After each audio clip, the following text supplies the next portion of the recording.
Hey guys, welcome back to part 4, I believe. Is it part 4? Part 5? Something. Of Colonel Sanders, I Love You.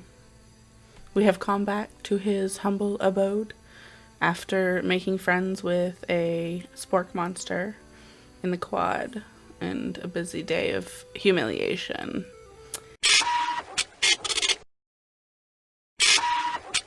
Stepping inside Sanders' home, surrounded by his things, you start to feel a special bond with him. It looks like you live such an exciting life, Colonel Sanders. Every day can be an adventure if you approach it with the right attitude. Long ago, I made the decision to never stop searching, never stop working, never stop imagining. Have you been working on any new recipes of your own lately?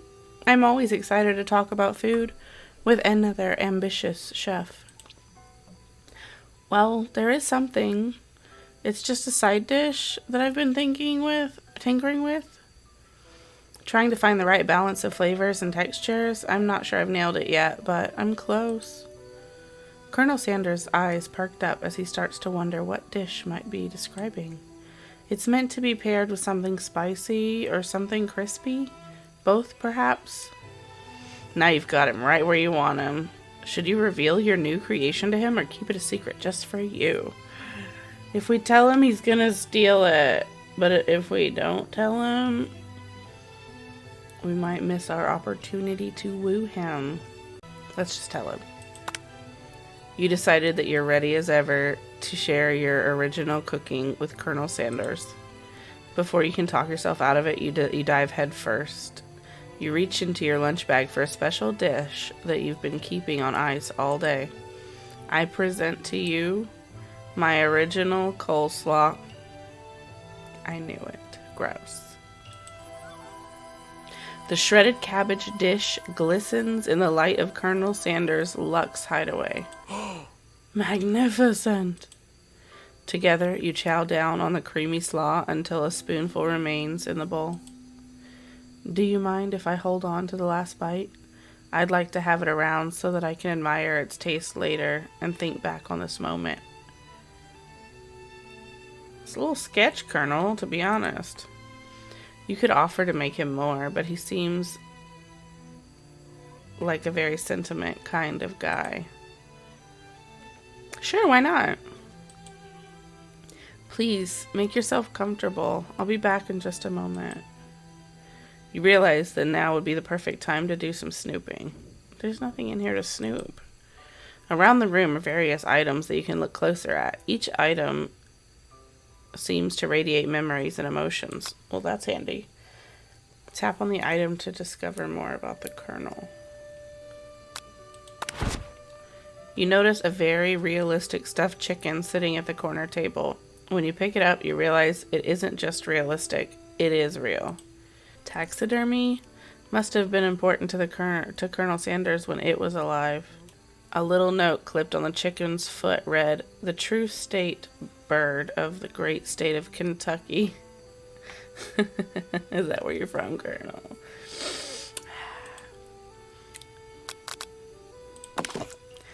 An adorable little boy crawls on the floor. From the goatee and mustache combo he sports, you figure that it must be the Colonel Sanders himself. Wow, he had that since he was a baby, huh? That, or maybe it's the drumstick that he seems to be waving like a rattle. Who frames a baby picture of just themselves? Probably the same type of person who would make their own face a logo of the company they founded, am I right?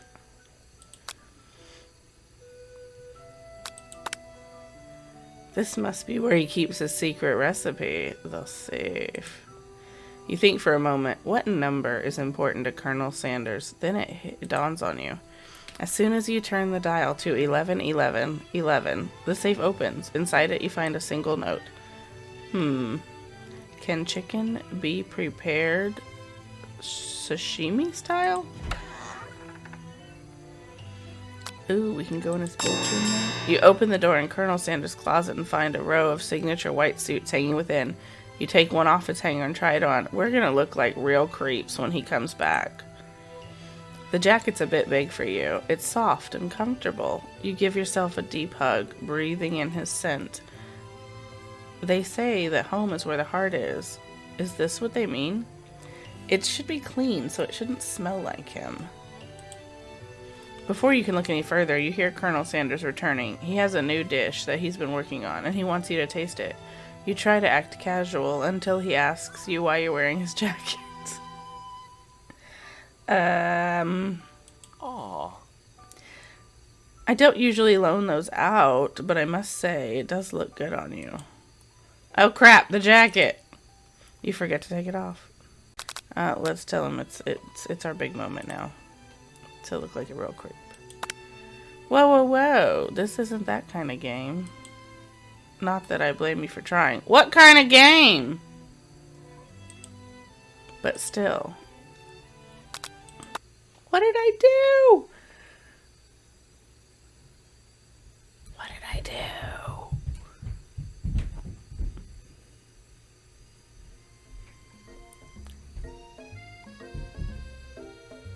What? It brought me back this far? Hang on.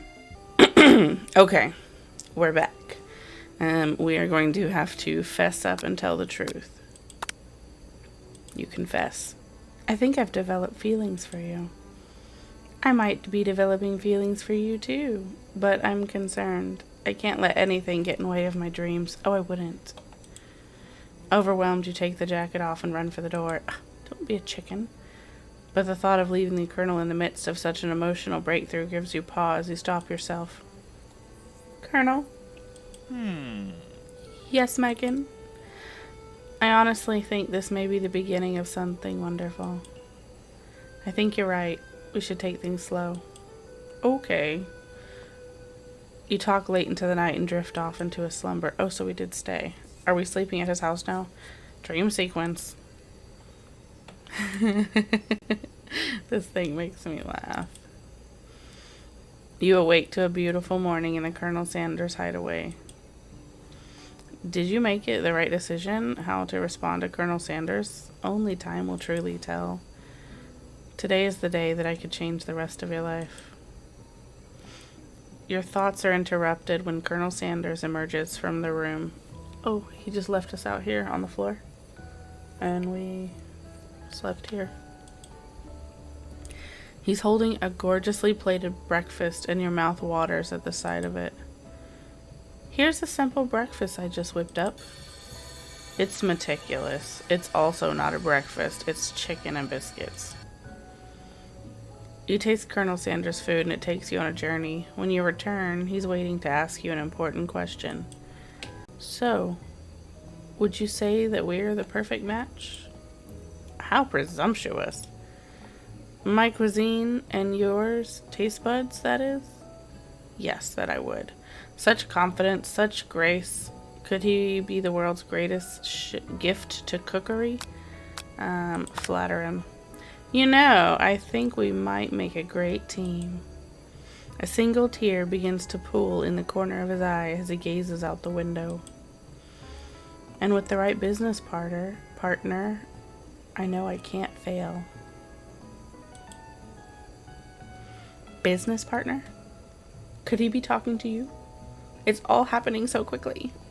Overcome with the emotion and confused by your feelings, you're on the verge of tears. Unable to speak, the only answer you can find is to run out the door and get home. Stop doing that. There's still one more day of school after all. The University of Cooking School Academy for Learning waits for no one. You get home to find something very surprising. Your best friend's there waiting for you. Where have you been? Because I had one heck of a night. I've been desperate to talk to you about it, but I couldn't find you. I got worried that something happened to you. Oh, something happened to me, all right. It's okay. I was just... But now that it turns out you're fine, I can finally get you up to speed on the saga of Miriam. Sure, but you will not believe what happened to me after school yesterday. I went on a date. I think I can believe that. Since I'd been partnered up with Pop, he asked me to go out with him. So of course I told him, "You'd better harness those wild horses, young man. I'm not that kind of girl."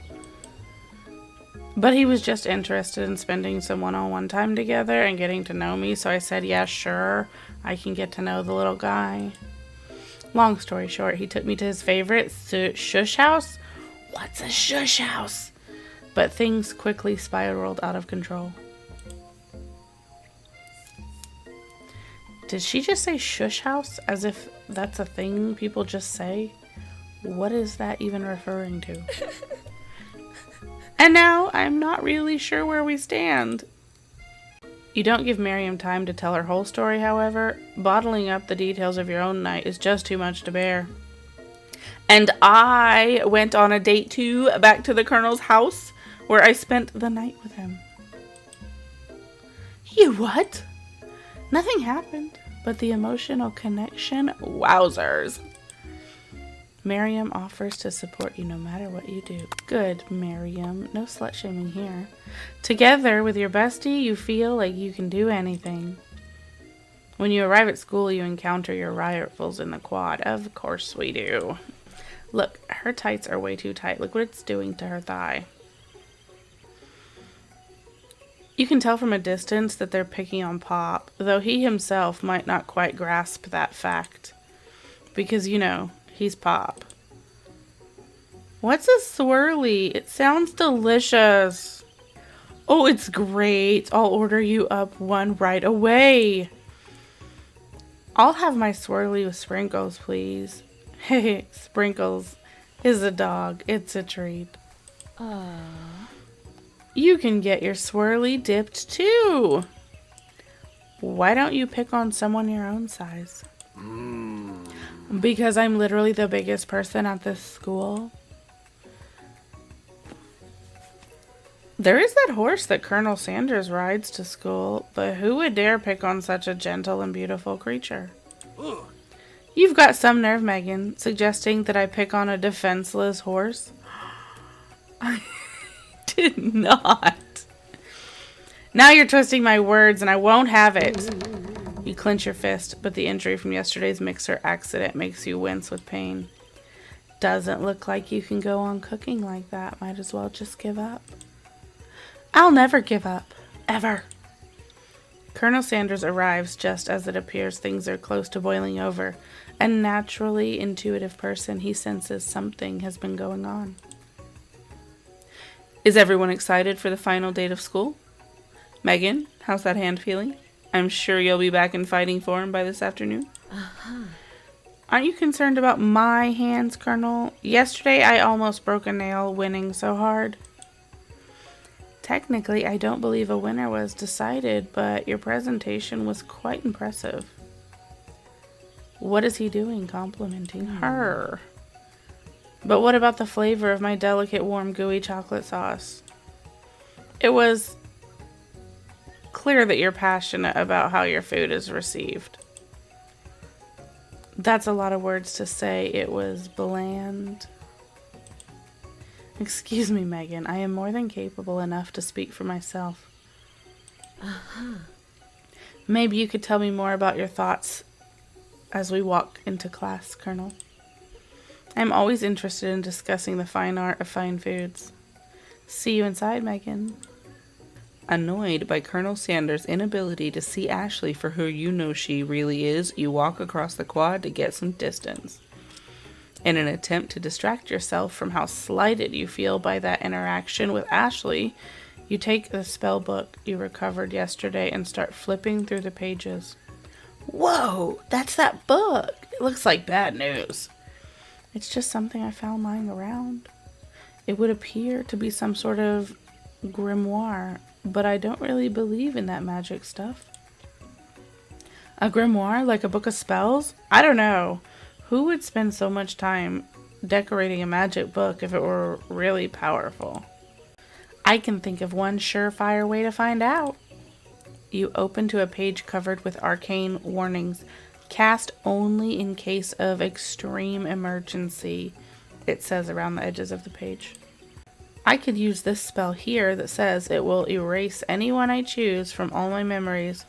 If I scrub out Colonel Sanders, it would completely help me focus better on the upcoming final exam.